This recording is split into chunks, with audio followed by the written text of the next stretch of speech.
Hey, did you see get the Dave Brubeck reference? Yes. You saw that at Stuart's house, did you? When we put that on. Yes. Quite impressive. So, the first question is, can I ask you what and when, and can you describe in detail your first cinematic experience, the very first time you can remember going to the cinema, how you felt, just everything really, describe everything. All right. Well, I'll go first there. It's you yawning. Yes, go on. You can tell he had his tonsils removed. Yes. My first cinema experience was as a teenager, aged 12, going to the Gaumont Cinema on a Saturday morning for the Saturday Cinema Club, hearing, watching Flash Gordon and Old Mother Riley and Kitty. And the whole thing was a memorable experience because the cinema was full of all my friends. So it was a totally social occasion. Your turn, Bob. Oh, I was waiting for something humorous to occur. To edit that. Watching Laurel and Hardy, and sure enough it came up when they were engaged in pushing a piano down a flight of stairs. That's a brilliant sketch. And I thought that was one of the funniest things I've ever seen.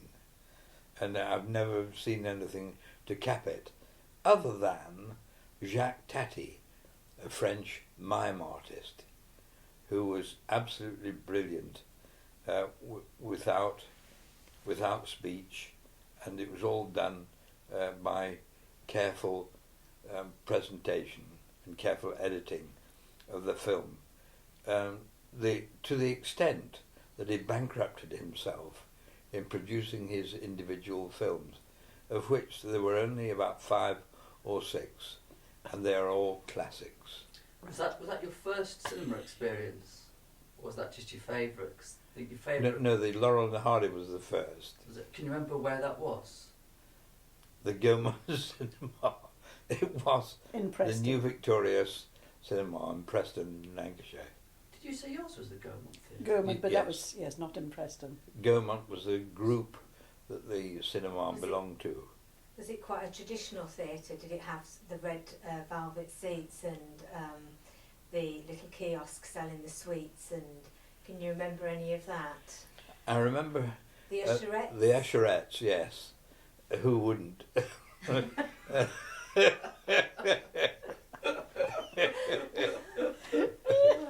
Why were they called usherettes? Was she used to come around and say, "Ush!" You're going to have to edit this drastically. The cinema, the Gaumont that I remember was a sort of 1930s Art Deco cinema, the traditional cinema as we all remember them. But then my most memorable experience would be have 2. The first is taking my sons to see Star Wars. That was fantastic because of all the graphics and the whole battle scene, and it just was an immense experience. And the next one was also with my sons, going to see my first IMAX screen at the cinema in Bradford, when we saw the space program, the lift off, and it was like being underneath the jets when the spaceship took off. Yes, So it was so realistic. As you were whizzing down a sort of thing like a fairground, you held on tightly to your seat. I remember the film's called The Dream's Alive, and the sequence you're talking about is there was an emergency escape procedure that if something went wrong on the takeoff pad, Yes. the astronauts would jump into this cage and it was on one of those death slides. that's right. And there was a sequence where they actually got into the death slide because obviously it's such an explosive situation, you've got to get out there quickly. And Yes. that was the emergency escape route. Did you wear the 3D cinema glasses? It wasn't 3D. No, It was IMAX. Oh, Which was IMAX. is the IMAX, isn't it? IMAX, yes. So that was fantastic. That was a real. Actually, it would be really fun to take mum and dad to see a 3D IMAX film because they haven't seen the 3D. Haven't you seen the 3D yet? No. Oh, we'll have to do that. We went to see the Polar Express. You know the did you? Polar Yes, Express in yeah. 3D Yeah. at Christmas time at the Bradford IMAX, which was fantastic. You'd love it. I'm not sure whether that's on anymore, but we could find a film that Yes. you'd enjoy and we could go. Cause You haven't seen IMAX in 3D? No. I've seen 3D, the old 3D. We've had the little, but they developed it now, haven't they? It's improved, yes. you have to wear the glasses. And now they're different. They're improved from the little cardboard things that we used to have. Yeah. Good. So, right. Next question, Ella. Well, if I can remember them. You are going to edit this, aren't you? You know, what's... yes, we are. What's your cinema going habits now like? No. Well, we don't go frequently, but when we do go, we tend to go to the City Screen in York, which has got small theatres, and we enjoy the intimacy of those and the fact that we can go early evening rather than late evening. We can go early or late, but we prefer to go early evening.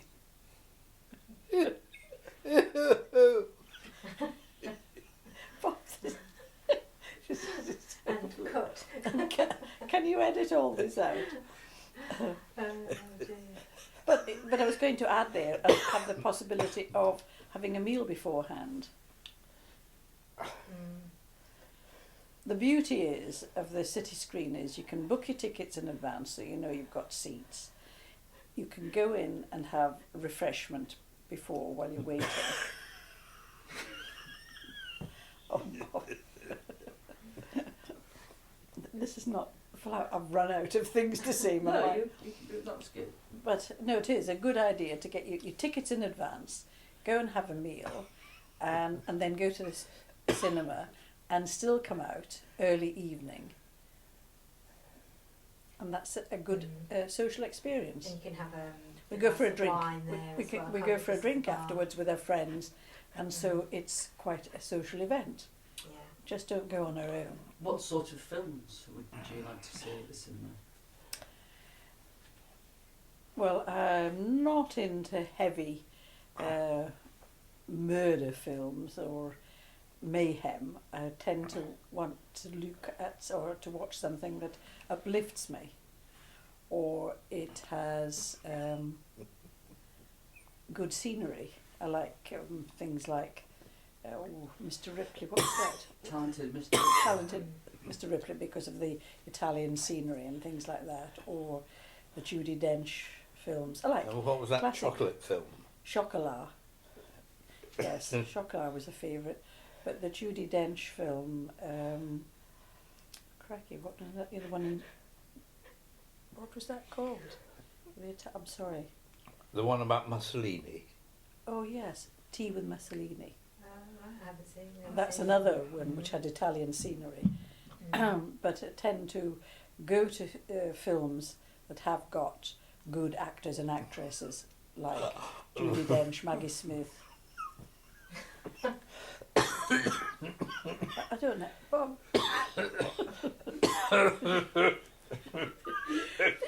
Marion's supposed to be using this for a project. There's no way you can use any of this. It's hopeless, isn't it? I've probably lost the plot. You shouldn't be here at all. You'll have to edit it all out, because through everything I've said, what was reporting. Dad, Oh, get yourself under control. what sort of films? What sort of films do you like to see? Black and white. No, colour films. Make your mind up. You'll have to edit all this out. What sort of films? What genres do you like? Genres. Yeah. It's a posh French word which means It's a- type. Why didn't you say so then? Why are you sitting with What? your eyes Falling closed? asleep on camera. You've got your eyes closed. Can you not look at Marion when you're answering it? Well, I've got his Bob yawning. I've yawned all the way through. Can you answer the question?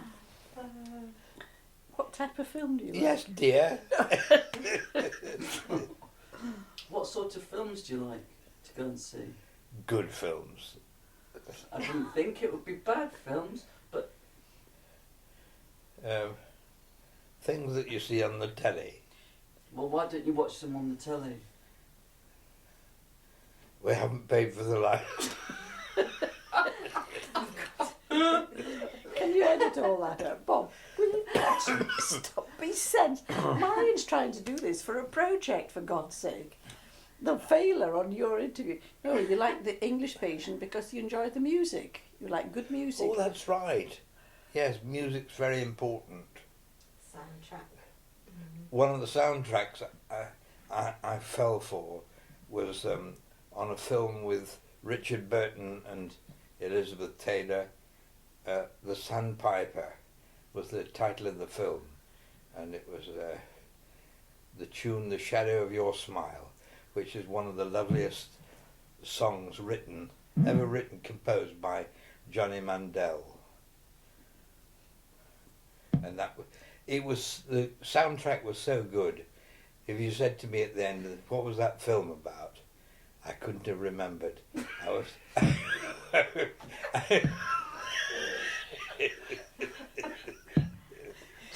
Can I come off stage, really? Because